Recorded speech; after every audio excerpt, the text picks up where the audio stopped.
మన విషయంలో విచిత్రంగా అనిపిస్తుంది మానవ జీవితం. హల్లెలూయా.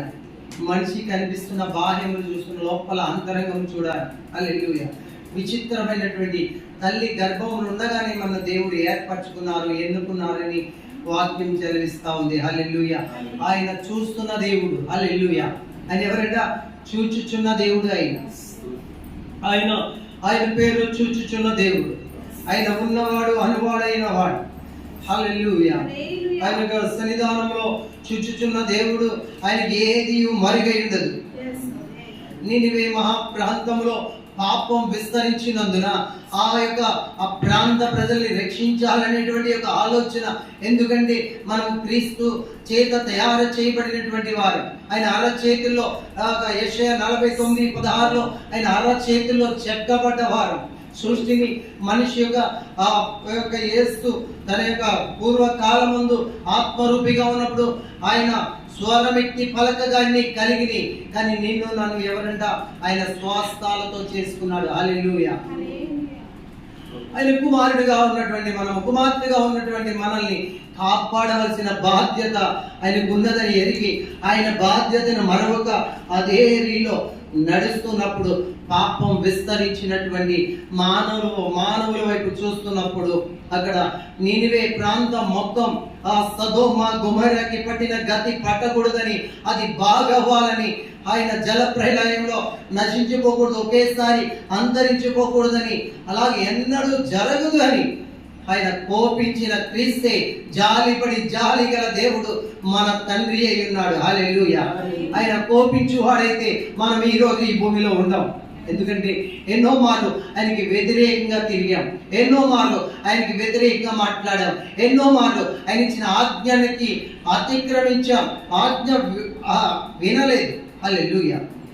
ఒక విషయంలో చెప్పాలండి, మన పట్ల దేవునికి ఉన్న ప్రేమని ఆలోచన చేస్తే, మేము ప్రేయర్ రిక్వెస్ట్ ఇచ్చినప్పుడు రాస్తున్నటువంటి విషయంలో వారు ఎక్కువ ఆరోగ్యం కొరకు అంటే వారి యొక్క బ్యాక్గ్రౌండ్ వారి యొక్క అంటే మరి ఎక్కువ దేని కొరకు రాశారంటే ప్రార్థన చేస్తున్నప్పుడు చూశాను, నా కుమార్తె స్థితి బాగోవాలి, నా కుమారుడు స్థితి బాగోవాలి, వారి ఆత్మకు రక్షణ కావాలి, వారి జాబ్ విషయంలో, వారి వివాహ విషయంలో అలానే రాస్తా ఉన్నా. హల్లెలూయా. తండ్రి మొత్తం ఫ్యామిలీ కోసం రాస్తే తల్లి తన కుమార్తె కొరకు రాశారు. హల్లెలూయా. ఏదేమైనప్పటికీ వారి బిడ్డల కొరకు మాత్రమే రాశారు. హల్లెలూయా. ముఖ్యంగా నా తల్లి మరి నా భార్య తల్లి కూడా అందులో రాసి పెట్టారు, నాకు తెలియదు. హల్లెలూయా. చదివి ప్రార్థన చేస్తున్నప్పుడు ఆ లిస్టు మొత్తం నాకు అర్థమవుతా ఉంది. వారు ఆరోగ్యము కొరకు అడగల, మరి ఏమనండి, నా బిడ్డల యొక్క గర్భం తెరవబడాలి, బిడ్డలు కావాలి, సేవలో వాడబడాలి. హల్లెలూయా. ఒక మనిషి ఇంత ఆలోచన చేస్తే దేవుడు ఎంత ఆలోచన చేస్తారు. హల్లెలూయా. ఇటువంటి విషయంలో యోనాను పిలిచి చెప్పారు, ఏమనండి, నినివేకి పోయి సువార్త ప్రకటించింది. హల్లెలూయా. మనం ఒక్కొక్క మారు మనం వెళ్ళినప్పుడు ఎవరు వినరు, ఎందుకంటే వారు ఆ వార్త వేయబడిన మనస్సాక్షి. కానీ మనం చెప్పాలి, ఏదో రీతిలో ప్రార్థన చేసి ఏదో రీతిలో మరి క్రీస్తు ప్రేమను ప్రకటించాలి. ఒక వ్యక్తిని కానీ, ఒక మతమును కానీ, ఒక మార్గమును కానీ విమర్శించడానికి మనం రాలా. ఏ క్రీస్తు యేసు శిలువలో మరణించి మన కొరకు ప్రాణం పెట్టినటువంటి ప్రేమను ప్రకటించడానికి వచ్చాం. చనిపోయి తిరిగి లేచినటువంటి ఆయన పునరుద్ధానమును ప్రకటించడానికి మనం వచ్చాం. హల్లెలూయా. అనేక ఈ క్రైస్తవంలో బయలుదేరింది ఈ క్రైస్తవుడు దీవించువాడిగా ఉండాలి, కానీ ఈ క్రైస్తవులే ఎలా మారారో తెలుసా? బురద జల్లే వారిగా మారారు. హల్లెలూయా. ఆ రీతిలోనికి వెళ్ళకూడదని నేను మనవి చేస్తా ఉన్నాను. హల్లెలూయా. అటు రీతిలో ఈ యొక్క యోనా చేస్తున్న పని ఏమనంటే, నినివేకి పొమ్మంటే ఆయన ఎక్కడికి వెళ్ళాడో తెలుసా? తర్షీషు అంటే వ్యాపారం చేసుకునే పట్టణానికి వెళ్ళాడంట. హల్లెలూయా. నేను ఆ సబ్జెక్ట్ లోనికి వెళ్ళను, నేను కొంచెమే చెప్తాను, ఎందుకంటే ముగిస్తాం. హల్లెలూయా. చూచుచున్న దేవుడు అనడానికి ఆధారం. హల్లెలూయా. వెళ్ళమంటే ఆయన ఏం చేస్తారంటే, ఎవరు చూడట్లేదు కదా అనుకున్నారు. నేను ఆ దేవుడు చెప్తారు కానీ ఆయన జాలి గల దేవుడు, శిక్ష పంపిస్తానంటాడు కానీ మళ్ళీ మనసు మార్చుకునే దేవుడు అని అర్థమైంది ఎవరికి? యోనాకి. ఇది అర్థమైనటువంటి యోన ఎల్లమన్న ప్లేస్కి వెళ్లకుండా వేరొక దానికి టికెట్ బుక్ చేసుకుని మరొక ప్రాంతానికి, మరొక దేశానికి వెళ్ళడం మొదలు పెట్టాడు. దేవుడు విడిచిపెడతాడా? ఆయన పని చేయడానికి ఏ సమయంలో అయినా నిన్ను పిలిచాడంటే నిన్ను విడిచిపెట్టడు. దేవుని బిడ్డ, హల్లెలూయా. నువ్వు ఎంత దాక్కున్నా, లోపల దాక్కున్నా, ఎక్కడ దాక్కున్నా ఆయన నిన్ను విడిచిపెట్టడు. అడుగు భాగమునికి పోయాడు ఆయన. ఎక్కడికి? వాడు అడుగు మట్టములకు పోయాడు. అడుగు మట్టంలో పడుకుని నిద్రిస్తున్నప్పుడు అలలు చేత కొట్టబడి, గాలు చేత కొట్టబడినటువంటి ఆ సముద్రంలో ఆ కెరటం వల్ల దాని మీద విసరుతూ ఉన్నప్పుడు వాడ నావికుడికి అర్థమైంది ఏమనంటే మనం చనిపోబోతున్నాం. ఇప్పుడు వారికి ఎవరు గుర్తుకొచ్చారు? పోయే ముందు ఎవరు గుర్తుకొస్తారు? మనిషి బాగుందని చెప్పి ఎవరు గుర్తుకురాడు. వాళ్ళు పోతామని అర్థమైనప్పుడు దేవుడు గుర్తొచ్చాడు. ఆ దేవుడు ఏదో తెలియదు. ఈ రోజు కష్టం వచ్చినప్పుడు దేవా అంటున్నారు. అసలు ఆ దేవాన్ని పిలుస్తున్నా, ఎవరా దేవుడు? అప్పుడు కూడా ఈ అనేక దేవతలు వారి ఇష్టానుసారంగా జీవిస్తున్న వారు ఉన్నారు. హల్లెలూయా. ఏదేమైనప్పటికీ వారి యొక్క భక్తిని బట్టి, వారి విశ్వాసం బట్టి వెళ్తా ఉన్నారు. స్తోత్రం. ఇక్కడ అలా అరుస్తా ఉన్నప్పుడు, అలా ఏడుస్తా ఉన్నప్పుడు ఒక్కొక్కరు ఎవరిని బట్టి ఈ సంభవించింది అన్నప్పుడు ఆయన అంత వెనక్కి చూస్తున్నప్పుడు అడుగు భాగంలో పడుకున్నప్పుడు అతన్ని లేపారు. ఏమనంటే, ఓ నిద్రపోతా. ఏమన్నారైనా? ఓ నిద్రపోతా, లే, ప్రళయం వచ్చి ముంచేస్తుంటే నీకు నిద్ర ఎట్లా పడుతుంది అన్నాడు. ఈరోజు నిద్రపోతున్న క్రైస్తవులు ఏమన్నారు? ఏది మనలో ఒక భారం, బాధ్యత అనేది ప్రభు పెట్టినప్పుడే వస్తుంది. హల్లెలూయా. అందుకే పట్టుదలతో నీ మాటలు పట్టుకొని నిమ్మన్నారు. హల్లెలూయా. కొన్ని మార్లు భోజనం ఆకలి వేయకపోయినా ఆలోచన ఏమొస్తుందంటే, నేను తినకపోతే శరీరం సిక్ అవుద్దేమో, ఏదో కొంచెమైనా తిను అంటారా ఇంట్లో? లేదా మనం కూడా ఆలోచనలో ఉంటాం. కానీ మనం ఆత్మీయ ఆహారం దేవుని వాక్యం. హల్లెలూయా. ఇది తీసుకోవాలి. పడుకున్నటువంటి వ్యక్తి లేపినప్పుడు, పైకి వచ్చినప్పుడు ఆయన సీటి ఎవరి పేరు వచ్చిందంట? యోనా పేరు. అప్పుడు అర్థమైంది బాబుకి. ఎప్పుడు అర్థమైంది? ఆయన పేరు సీటి పడ్డాక, అవునా, నా కొరకే ఇది, నాకు అర్థమైంది, ఇప్పుడు అర్థమైంది అని చెప్పి మొత్తం స్టోరీ మొత్తం చెప్పారు. మమ్మల్ని ఏం చేయమంటారు? అప్పుడు వారికి భయం పుట్టింది. మమ్మల్ని ఏం చేయమంటారు? చూశారు. హల్లెలూయా. మనిషి, దేవుడు ఎవరిని ప్రేమిస్తాడు? సేవకుల్లా గ్రామాన్ని ప్రేమిస్తాడు, గ్రామంలో ఉన్న ప్రజల్ని ప్రేమిస్తాడు. అప్పుడు సేవకుని తయారు చేస్తాడు. వీడు చేయగలడు అని సామర్థ్యం ఉంది, వీడు నమ్మకస్తుడే అని సర్టిఫికేట్ వచ్చినప్పుడే వారి సేవకుడుగా పిలుస్తారు. హల్లెలూయా. ఈరోజు పిలవవసరం లేదు, పిలవకుండానే వస్తా ఉన్నారు. హల్లెలూయా. ఒరిజినల్ ఉంది, డూప్లికేట్ ఉంది. ఇప్పుడు ఒరిజినల్ దగ్గరికి పోవాలంటే పోలేరు, డూప్లికేట్ దగ్గరికే పోతారు. ఎందుకని? వారు ఫలములను బట్టి మనం కనిపెట్టచ్చు. హల్లెలూయా. ఇప్పుడు గతంలో క్రీస్తు ఏర్పరచుకున్న సైనికులు వచ్చేవారు. ఇప్పుడు ఏర్పాటులే లేదు. వస్తారు, ఏదో చేస్తారు, వారి కష్టం కలిగి వెనక్కి వెళ్తారు, వారి ఇష్టానుసారంగా సాక్ష్యం. ఎందుకంటే దేవుడు చెప్తారు, మిమ్ములు బట్టియే కదా నా నామం దూషించబడుతుంది, మిమ్ములు బట్టియే కదా నా నామం దూషింపబడుతుంది అంటున్నారు దేవుడు. హల్లెలూయా. దేవుడు రక్షించే దేవుడు కానీ శిక్షించే దేవుడు కాదు. ఆయన చూస్తున్న దేవుడు. సేవ చేయాలని భారం ఉన్నా, దేవుని కొరకు ఏదో ఒకటి చేయాలని ఆలోచన ఉన్నా దేవుడు విడిచిపెట్టాడు. తల్లి గర్భంలో రూపించుకున్నారు. కొందరిని అనేక అవయవములు శరీరములకు ఎలాగున్నాయో, కొన్ని ఘనమైన వాటికి, కొన్ని ఘనహీనమైన వాటికి పాత్రలుగా నియమింపబడినట్లుగానే మన కొన్ని విషయంలో కొన్ని శిరస్సుగా ఉండవచ్చు, కొన్ని యొక్క చేయ భాగంగా ఉండవచ్చు, కొన్ని కాలు భాగంలో ఉండవచ్చు. ఏ భాగమైనను శరీరములో మిళితమై మొత్తం సమస్తమును కలిగి ఉండడానికి, ఏక శరీరమై మారడానికి, క్రీస్తు సంఘములో కలవడానికి మనం సిద్ధమవ్వాలి. హల్లెలూయా. ఇప్పుడు డినామినేషన్ పేరుతో కాదు, ఒక వర్గం పేరుతో కాదు, ఒక వర్ణం పేరుతో కాదు. దేవుని సన్నిధికి చేరి రావాలంటే పైన ఉన్న శరీరం మొత్తం వడవబడాలి. హల్లెలూయా. అది వడవబడాలి అంటే ఆయన యొక్క అడ్డుగా ఉన్న తెర, శరీరం అనే తెర ఆయన చీల్చి వేశాడు. హల్లెలూయా. ఆయన శరీరం అనే తెర చీల్చి వేసినప్పుడు నీకు దేవునికి అడ్డు ఏమీ లేదు. నువ్వు దేవుని యొద్దకి పోయి అడిగితే నీ మొర వింటారు. హల్లెలూయా. సన్నిధానంలో మొరబెట్టి వారు కొదువైపోయారు. ఈ యొక్క వారి ప్రత్యక్షతని వారి కనుపరుచుకోవడానికి బయలుదేరారు తప్ప వారు వెనక భాగం నుండి ప్రార్థించేవారు లేరు. హల్లెలూయా. వెనక భాగం నుండి దేవుని మహిమపరిచేవారు లేరు. హల్లెలూయా. అనేకులు వెళుతున్న సమయంలో వాడబడుతున్న సేవకులో ఏమీ లేదు, కానీ వాడబడుతున్న సేవకుని వెనక ఉన్న ప్రేయర్ గ్రూప్ లో గొప్ప శక్తి ఉన్నది. హల్లెలూయా. అది గొప్ప అండి, అది గొప్ప. జాన్ వెస్లీ గారు అని జాన్ వెస్లీ గారు చాలా మంది పేరున్నారు. ఒక జాన్ వెస్లీ గారి కొరకు నేను చెప్తా ఉన్నా. ఆయన ఒక గ్రామానికి వెళ్ళినప్పుడు, ఆయన సువార్త ప్రకటించినప్పుడు మరి కన్నీరు కాచి వేడుస్తూ ఉన్నారండి. ఈ వాక్యం విని మారినప్పుడు ఏడుస్తూ ఉన్నప్పుడు ఆ హోటల్ రూమ్ లో స్టే చేసినప్పుడు అక్కడికి పోయినప్పుడు అక్కడ అద్దం ముందు నిలబడి ఆయనకి అతిశయం వచ్చింది. ఏమొచ్చిందంట? నేను వాక్యం బాగా చెప్పానని అతిశయం రాకూడదు, నేను ప్రార్థన చేస్తే కార్యం జరిగిందని అతిశయం రాకూడదు. మెయిన్ అతిశయం రాకుండా చూసుకోవాలి. నా అతిశయం క్రీస్తే. హల్లెలూయా. అది ఏమొచ్చిందంటే అతిశయం వచ్చింది. అక్కడ జరిగినటువంటి సాక్ష్యాన్ని బట్టి, అక్కడ జరిగినటువంటి మార్పును బట్టి అతిశయం వచ్చింది. ఆయన పోయి దేవుడు మాట్లాడే దేవుడు అద్దం ముందు నిలబడి ఆయనే చెప్తా ఉన్నాడంట, ఓ జాన్ వెస్లీ, నువ్వు ఎవర్ గ్రేట్, నువ్వు వచ్చి నువ్వు వాక్యం చెప్తే గ్రామం కదిలించబడింది అన్నాడు. వెంటనే మెల్లని స్వరంతో ప్రభు అన్నాడు, ఓరి పిచ్చోడా, నిన్ను బట్టి ఎవరు కదిలించారు ఆ గ్రామం?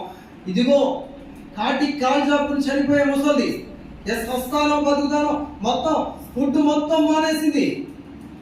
3 దినాలు 4 దినాలు గ్రామం కొరకు ఏడుస్తుంది. కొన్ని దినాలుగా ఆమె మొర విని నిన్ను తీసుకొచ్చాను, ఆమె మొర విని ఈ ప్రాంతానికి నేను తీసుకొచ్చాను. అక్కడ నీవు నిలబడితే నేను వచ్చాను. హల్లెలూయా. నీవు అక్కడ నిలబడి వాక్యం చెప్తే నేను వచ్చాను. ఆమె మొర విని అక్కడ కార్యం జరిగించాను. వారందరూ నా వైపు తిప్పుకునేటట్టు చేసింది ఆమె ప్రార్థన. వెంటనే ఎగరేస్తున్న కాళ్ళకి ఇంకా అయ్యా నన్ను క్షమించు. హల్లెలూయా. కొన్ని మార్లు సైనికుడుగా ఈ యొక్క పుల్పిట్ యొక్క పోడియం దగ్గర నుంచి వాక్యం చెప్తున్నప్పుడు అనేక కార్యం జరగవచ్చు. ఎదురు ఉన్న విషయాలు అనేకులకి ఆ సభల్లో కానీ మందిరాల్లో కానీ కార్యం జరుగుతున్నప్పుడు వారి సాక్ష్యం ఇస్తారు. ఇక్కడికి వచ్చి మీరు ప్రార్థన చేస్తారు సార్, మాకు ఇలాగా కార్యం జరిగిందంటారు. అప్పుడు మేము పొంగిపోకూడదు. ఏం చెప్పాలి తెలుసా? ఇది దేవుని కృపై వెనక చేసుకున్న ప్రార్థన. హల్లెలూయా. అది మాత్రం చెప్పగలిగేటువంటి స్టామ్ అని మనలోకి రావాలి. అప్పుడే సేవాభావం ముందుకు వెళ్తుంది. హల్లెలూయా. ఒకవేళ ఎవరు రాకపోయినా మనము దేవుని సన్నిధిలో పరములకు మన స్థానం ఉందో లేదో చూసుకుంటే చాలు. హల్లెలూయా. ఆ రీతిలో సబ్జెక్ట్ అనేది నేను ఇది కాదు, కొంచెం నేను వేరొక ప్లేస్కి వెళ్తాను. హల్లెలూయా. మార్కు సువార్తలోనికి వెళ్దాం. 2వ అధ్యాయం 3వ వచనం. Thank you Jesus. హల్లెలూయా.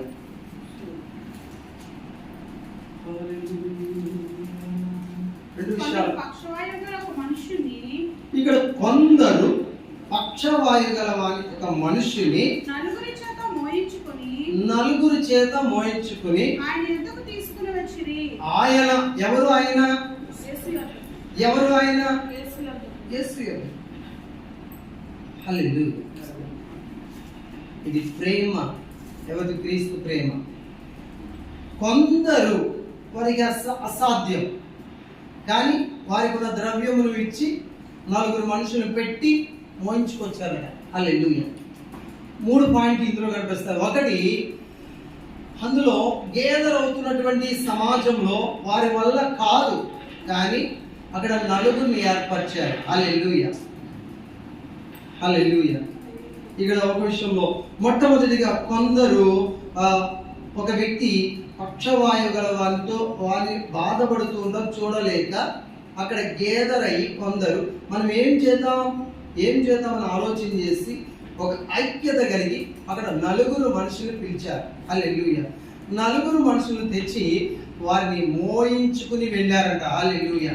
ఎక్కడికి అంటే వేరే టెంపుల్కి పోలేదు, లేకపోతే ఒక స్వస్థపరచు డాక్టర్ దగ్గరికి పోలేదు, కానీ సృష్టికర్త అయిన దేవుడు సృష్టిని ఆ సమస్తమును విడిచిపెట్టి ఆ సృష్టికర్త ఈ లోకానికి వచ్చాడని గ్రహించి వాళ్ళు ఉన్న విశ్వాసమును బట్టి అక్కడికి పోయారు. హల్లెలూయా. వెళుతూ వెళుతూ మోసుకెళ్ళారు. మోసుకెళ్తే అయిపోయిందా పని? అక్కడ మోసుకెళ్ళంటే అయిపోయిందా? లేదు. ఇక్కడ అనేక మంది జనం ఉన్నారు. మాకెందుకురా ఈ బాధ, మాకెందుకురా ఈ తలపడాన్ని విడిచిపెట్టారా? విడిచిపెట్టారు. వాడు తీసుకెళ్ళిన దాని ప్రతిఫలం పొందుకునేంత వరకు ఈ వ్యక్తిని విడిచిపెట్టలా. హల్లెలూయా. ఇప్పుడు సువార్త ప్రకటించండి, ఎవరో ఒకరిని క్రీస్తు ఎదుగు నడిపించండి అంటే వారు చెప్పే విషయంలో ప్రార్థన చేసుకుని వెళ్ళాలి తప్ప ప్రార్థన చేయకుండా చెప్పలేదు. నాకు అర్థమవుతుంది. ఈ మధ్య నేను కొంచెం దేవుడు నన్ను ముందుకు నడిపిస్తా ఉన్నాను. నేను 20 ఏళ్ళు అయింది ఇందులోకి వచ్చి, కానీ ఇప్పటికీ నాకు జ్ఞానోదయం అయ్యింది. హల్లెలూయా. ఎవరికైనా ఏదైనా చెప్పాలంటే డైరెక్ట్గా వెళ్ళి చెప్తే వాడు ఏం చేస్తాడంటే మన మీద తిరగబడి, అని మనం ఏం చేయాలి? ప్రార్థన చేసుకోవాలి. కొన్ని దినాలు ప్రిపేర్ అవ్వాలి. అప్పుడు క్రీస్తు యొక్క సైనికులు, దోతలు మన చుట్టూ కాపుదలగా ఉంటారు. అక్కడ ఏ నష్టం మనకి లేకుండా, ఏ కష్టము కలగకుండా దేవుడు అక్కడి నుండి తప్పిస్తారు.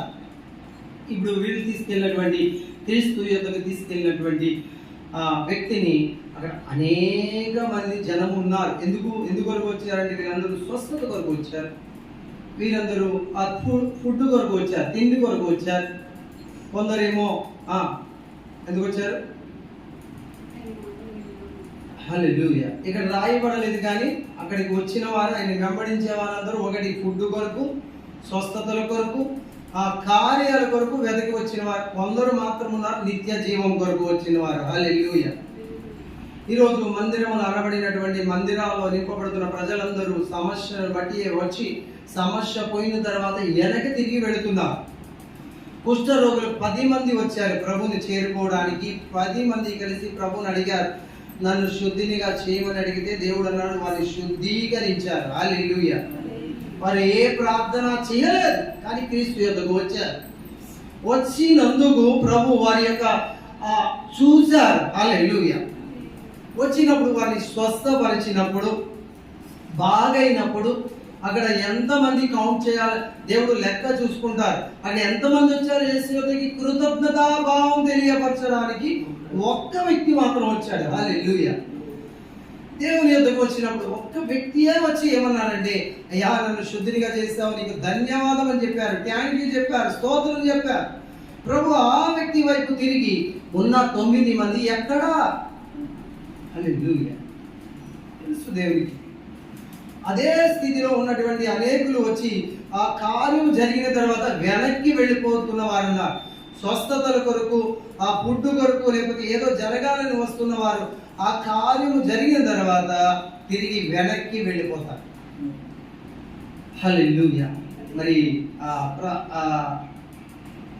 సూర్యప్రకాష్ గారు ఒక మాట చెప్పారు, ఏమనంటే మనము లోకంలో ఉన్న దాని కొరకు కాదు, నా జీవము కాపాడిన వాడు నిత్య జీవమును ఇస్తాడు, ఆ మార్గంలో పోవాలని మేము వెళ్తా ఉన్నాం. కానీ రక్షణ విషయంలో వారు రక్షణ పొందుకున్నారు, మరి వారి యొక్క కుమారుడి విషయంలో చింతిస్తూ ఉన్నారు. ఎందుకంటే మేము రాంగ్ స్టెప్ వేస్తే మేమోనని.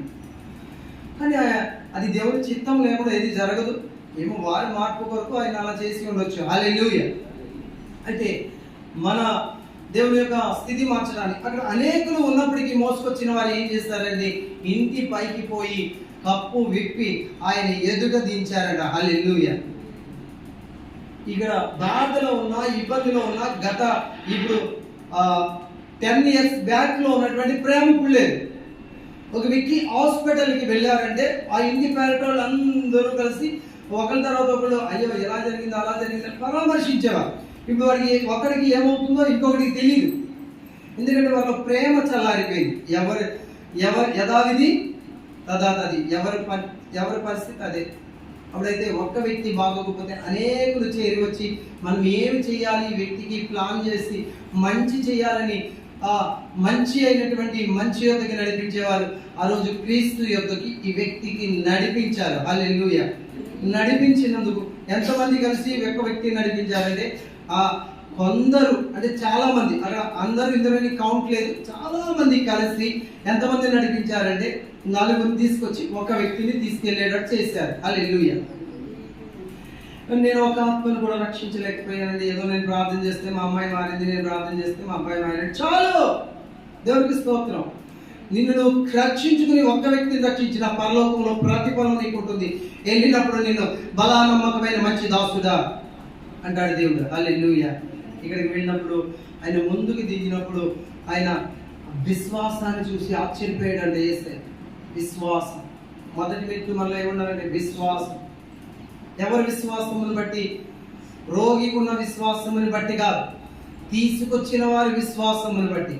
ఒక్కొక్క మారు మన విశ్వాసమును బట్టి కూడా మన ఇంటిలో కార్యం జరుగుతుంది. హల్లెలూయా. అక్కడ అద్భుతంగా కార్యం జరుగుతూ ఉన్నది. ఎందుకంటే క్రీస్తు చెప్పిన వాటి మాట ఏమన్నారండి?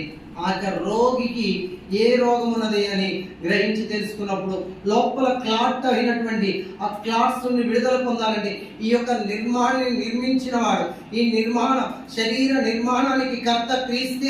హల్లెలూయా.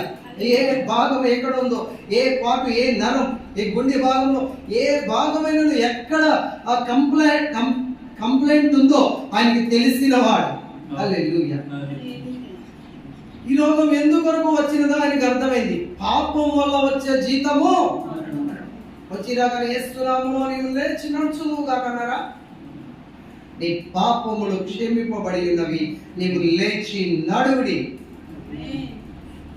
ప్రభు వద్దకు వస్తే మొట్టమొదటిగా పాపములు క్షమింపబడతాయి. పాపం క్షమింపబడితే మనలో ఉన్న రోగం, పాప రోగం పోతే శరీరం కూడా ఆరోగ్యంగా ఉంటుంది. హల్లెలూయా. అది ఆ సబ్జెక్ట్ నేను చెప్పాలని ప్రిపేర్ అయ్యాను. ఈరోజు చెప్పడానికి ఇంకా మనం ఎక్కువ చెప్తే కష్టం అవుతుంది, మనం ముగించుకుందాం. హల్లెలూయా. ఎందుకొరకు అంటే ఈ పాప రోగం పోతే మనలో ఉన్న వ్యాధి మొత్తం పోతుంది. పాపం ప్రేమించే మనస్సు కలిగి ఉండాలి. హల్లెలూయా. ప్రేమ. ప్రకాష్ గారితో మాట చెప్పామంటే మేము వస్తామండి అంటే, మేమే 2-3 ఉంటాం, ఏమొస్తారంటే ఆ పైన రేక్ ఉంటుంది అన్నాం. అయినా పర్లేదు మేము వస్తామన్నారు. ఏమీ ఆశించి రాలేదు, దేవుని ప్రేమ చూసి ఇక్కడికి వచ్చారు. హల్లెలూయా. మనలో ఉన్న పాప రోగం పోతే అందరూ ఒక్కటే, దేవుని యొక్క బిడ్డలమే అని ఒకరి కొరకు ప్రార్థన చేసుకుని కలుపుకుని దేవుని మార్గంలో మనం జీవించినట్లయితే మన యొక్క ప్రార్థన దేవుడు ఆలకిస్తారు. హల్లెలూయా. మనం ఎలా ఉండాలంటే మనం చేయగలిగితే చేయాలి, చేయలేకపోతే కొందరు నియమించాలి. హల్లెలూయా.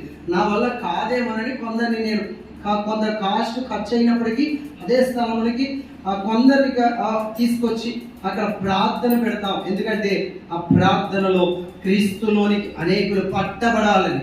హల్లెలూయా. మోసేవారు, మందసం మోసేవారు, లేకపోతే అనేకులు మోసుకొచ్చి యేసు యొక్క పడవేసే వారిని మేము కనుక్కుంటాం. హల్లెలూయా. మనకున్న ధనమైన, మనకున్న